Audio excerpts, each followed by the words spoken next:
Creio na comunhão dos santos. É um dos artigos do credo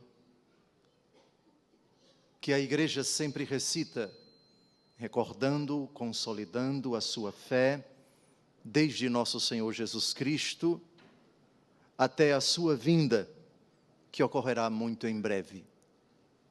É uma verdade de fé. Como as outras, precisa ser bem explicada, bem compreendida, para ser bem crida.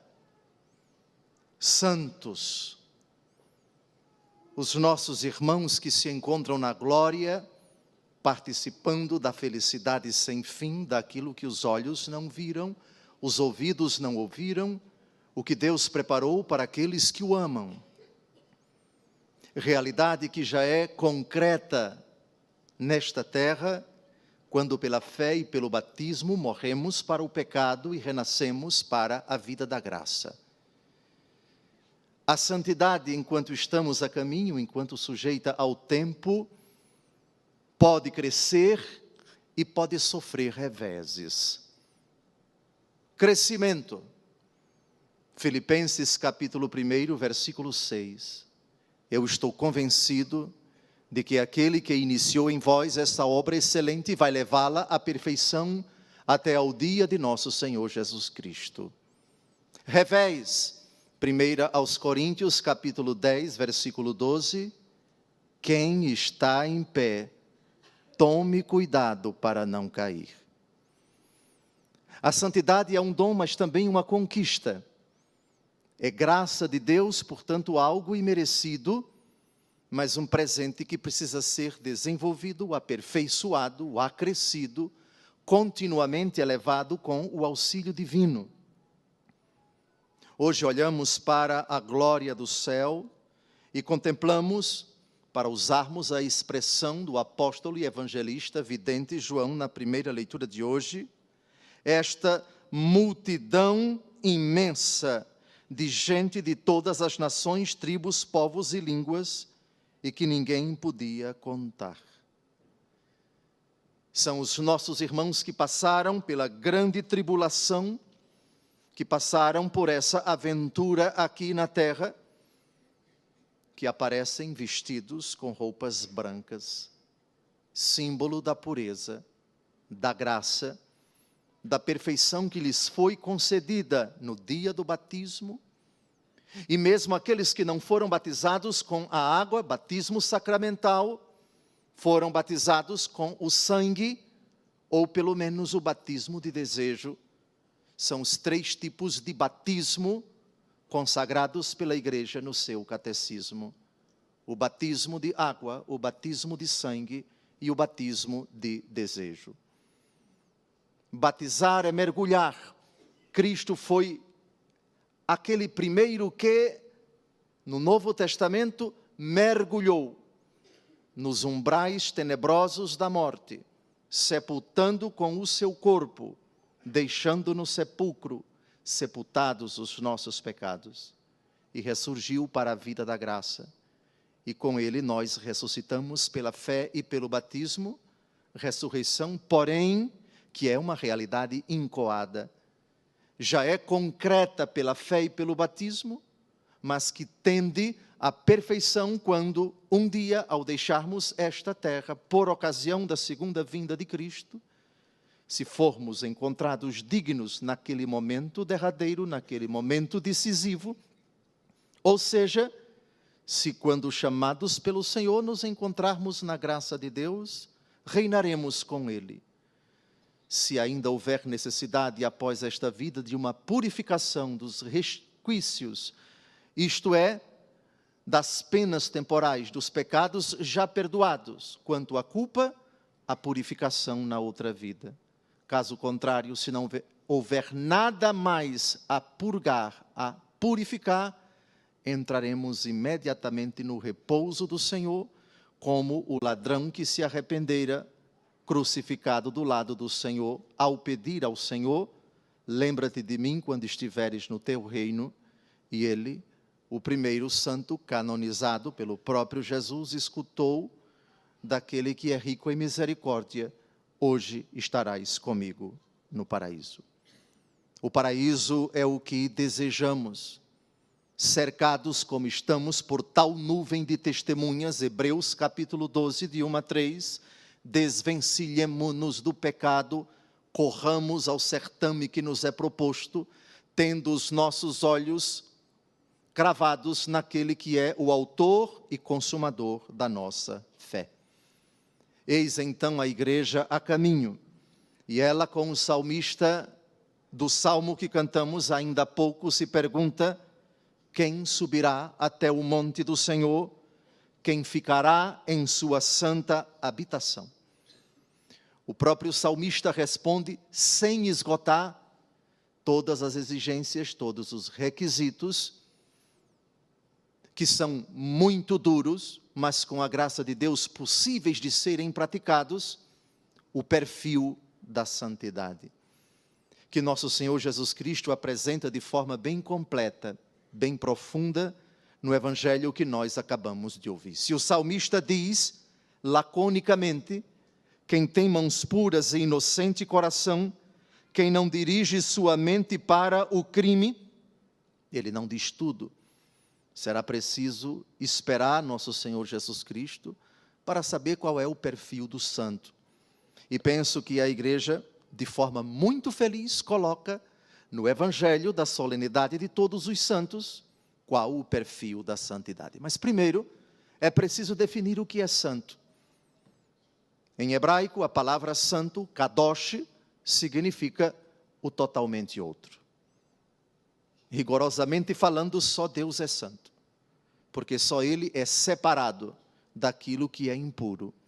É uma incompatibilidade absoluta entre o Deus todo puro, glorioso, abscôndito, que habita em luz inacessível, em quem não há nenhum vestígio de imperfeição, muito menos de pecado, só Ele é santo.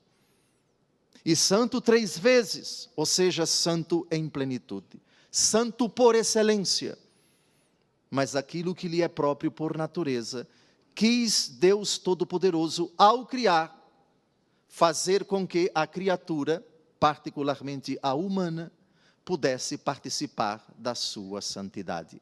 No último versículo do Evangelho segundo Mateus, capítulo 5, é dito: sede perfeitos, como vosso Pai Celeste é perfeito. A perfeição, portanto, é possível, não por desejo nosso, não por esforço nosso, mas por concessão divina. Todavia, se a santidade em nós é uma forma de participarmos da vida de Deus, realidade que, já disse, é concreta nesta vida, mas porque estamos sujeitos ao pecado, tanto ela tende ao crescimento até a perfeição, quanto se por desleixo de quem recebeu imerecidamente essa dádiva, a dádiva da santidade incoada, concreta pela fé e pelo batismo, pode sofrer revés. Assim, os santos podem, dependendo deles, aqui na terra, podem ser precipitados no fogo do inferno. Apartai-vos de mim, malditos. Por quê? No capítulo 25 do Evangelho segundo Mateus, a resposta é dada. O inferno é uma possibilidade concreta para os santos, que não souberam honrar, que não souberem honrar a graça que lhes foi dada a ser conservada, preservada e aperfeiçoada, jamais sem o auxílio da graça de Deus. João capítulo 15, versículo 5, sem mim nada podeis fazer. Santo Afonso Maria de Ligório define a santidade de uma forma muito bonita. Primeiro, olhando para Nossa Senhora, aquela que quis a vontade de Deus, aquela que obedeceu a Deus incondicionalmente. Reparem a definição desse grande doutor da igreja, patrono de todos os confessores e moralistas. O santo é aquele que faz o que Deus quer e quer o que Deus faz. Aqui está a forma mais inocente simples, pura e completa de definir a santidade. O santo é aquele que faz o que Deus quer e quer o que Deus faz. Então vamos agora ao perfil do santo. São várias características que ele deve assumir enquanto peregrina nesta terra. Compreender bem as bem-aventuranças é compreender exatamente o que devemos fazer para alcançar a santidade em sua plenitude, porque pela fé e pelo batismo já a possuímos. Primeira característica do santo: bem-aventurados os pobres em espírito, porque deles é o reino dos céus. Pobre em espírito? Como é que eu sei na minha vida que eu estou sendo pobre em espírito? No século V, uma obra anônima chamada Obra Incompleta sobre o Evangelho de São Mateus diz: é pobre de espírito quem tem pouco apreço de si mesmo. Ao contrário, é rico de espírito quem tem grande apreço de si mesmo e é soberbo, porque não cumpre o mandato de Cristo que disse: se não vos converterdes e não vos tornardes como as crianças, não entrareis no reino dos céus. Quem, já convertido, fez-se como uma criança, este é pobre em espírito. Na Gália, século V, atual França, Santo Hilário de Poitiers, na sua obra sobre o Evangelho de Mateus, também nos ajuda a compreender essa bem-aventurança. Tem humildade de espírito aqueles conscientes de que nada lhes pertence, de que não possuem nada, mas que possuem o dom do único Pai, que lhes fez e lhes faz chegar à vida e lhes oferece os mesmos meios para ser felizes. Segunda bem-aventurança: bem-aventurados os aflitos, ou, outra tradução, bem-aventurados os que choram. Mas atentos, porque não é qualquer choro que leva uma pessoa para o inferno. Há um choro que não agrada a Deus, mas há um choro que agrada a Deus. O mesmo Deus que disse: alegrai-vos sempre no Senhor, repito, alegrai-vos. Filipenses capítulo 4, versículo 4, é o mesmo Deus que diz: chorem. Agora vamos ao choro que é bem-aventurado. São Jerônimo, no comentário ao Evangelho segundo Mateus, capítulo 1, versículo 5, diz: não se refere Jesus aqui ao pranto dos mortos, segundo a lei comum da natureza, mas aos mortos por seus pecados e vícios. São Cromácio de Aquileia, no século IV, comentando esse mesmo texto, um santo da Península Itálica, diz: chama bem-aventurados aqueles que não deixam de chorar pelas iniquidades do mundo e pelos delitos dos que pecam. Uma única vez Jesus mandou alguém chorar. Quem lembra? A única vez que Jesus pediu a alguém para chorar. No Evangelho segundo Lucas, capítulo 23, de 28 a 31, ele estava com a cruz às costas e viu algumas mulheres chorando, e olhando para elas disse: filhas de Jerusalém, não choreis por mim, mas chorai sobre vós mesmas e sobre vossos filhos, porque virão dias em que se dirá: felizes as estéreis, os ventres que não geraram, os peitos que não amamentaram. Então direis aos montes: caí sobre nós, e aos outeiros: cobri-nos. Porque se eles fazem isso ao lenho verde, que acontecerá ao seco? O choro que agrada a Deus é a dor no coração por ter cometido pecado e por saber da comissão de tantos pecados da parte dos pecadores. Quando o coração do homem não é capaz mais de sentir essa tristeza profunda por ter ofendido a Deus pelo pecado, a porta do inferno já se abriu. O passaporte para a condenação eterna já foi carimbado e o diabo fica muito feliz. Essa desgraça vai morar comigo no inferno. Bem-aventurados os que choram, bem-aventurados os aflitos, porque eles serão consolados. Esse é o choro, essa é a aflição bem-aventurada. Próxima bem-aventurança. Bem-aventurados os mansos, porque possuirão a terra. Que mansidão é essa? Aquela do próprio Jesus. Mateus capítulo 11, de 26 a 28. Vinde a mim, vós todos que estáis cansados, e eu vos aliviarei. Aprendei de mim, porque sou manso e humilde de coração, e encontrareis repouso para as vossas almas.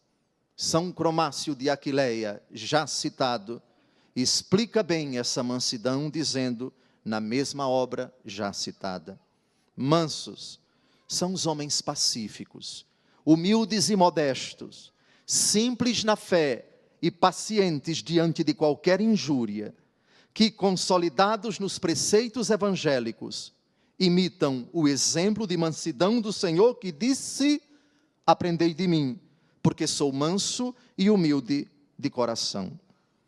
O mesmo autor anônimo, já citado na sua obra incompleta sobre São Mateus, ajuda-nos mais ainda a compreender essa mansidão. A pessoa mansa nem provoca o mal, nem é provocada pelo mal. O peso do pecado não prevalece contra tais pessoas, uma vez que elas não são a causa do pecado.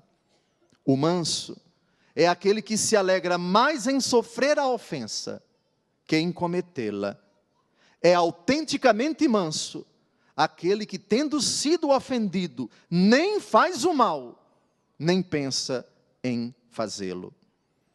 E Santo Agostinho, comentando o mesmo versículo no seu Sermão da Montanha, diz: os homens mansos são aqueles que cedem diante dos atropelos de que são vítimas e não fazem resistência à ofensa, mas que, Romanos 12, 21, vencem o mal com o bem. Próxima bem-aventurança. Bem-aventurados os que têm fome e sede de justiça. Mas que justiça é essa? Não é a justiça dos homens, é uma outra justiça. Ainda o mesmo autor anônimo, que explicação bonita. Ter fome e sede de justiça é desejar a justiça de Deus.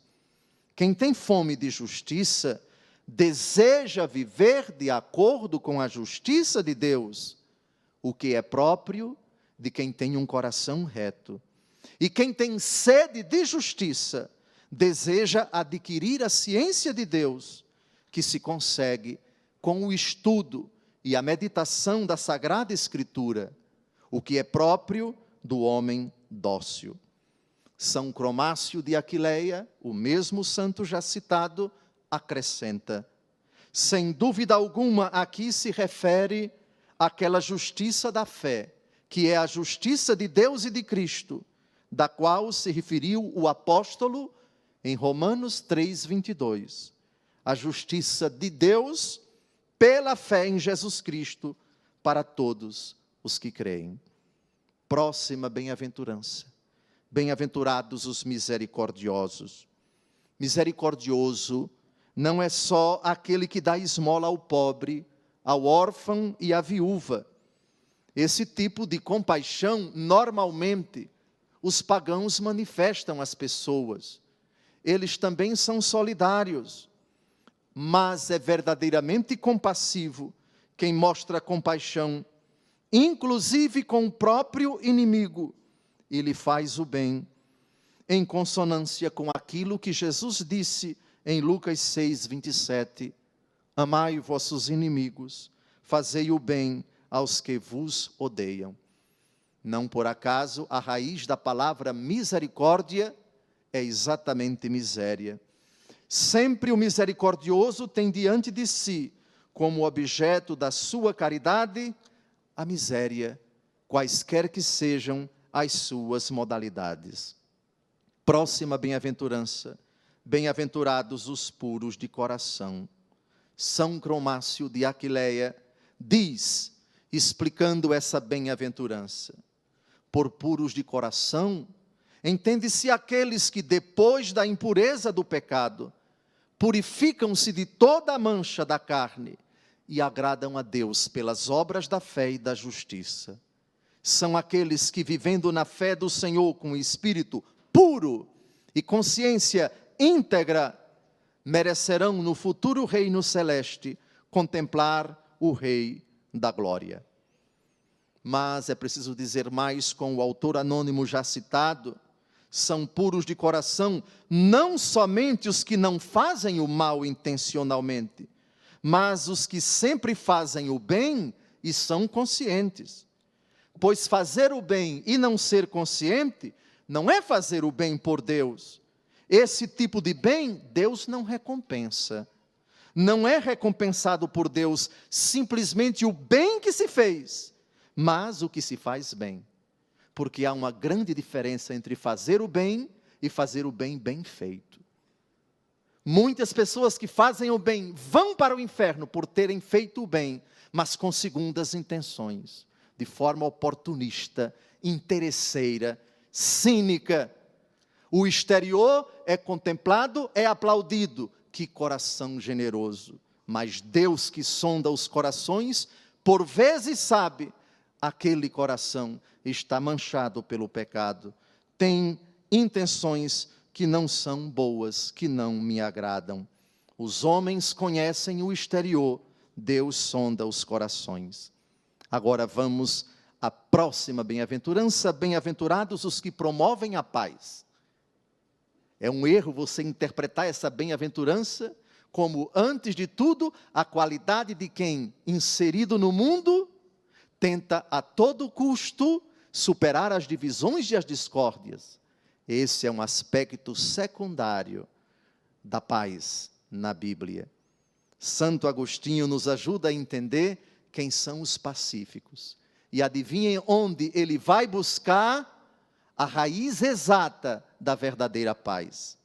No Sermão 53, número 12, ele diz: se existe no interior do homem uma luta cotidiana, comentando aqui São Paulo em Romanos capítulo 7, dentro de mim existe uma luta interior. Eu conheço o bem que quero e faço o mal que não quero.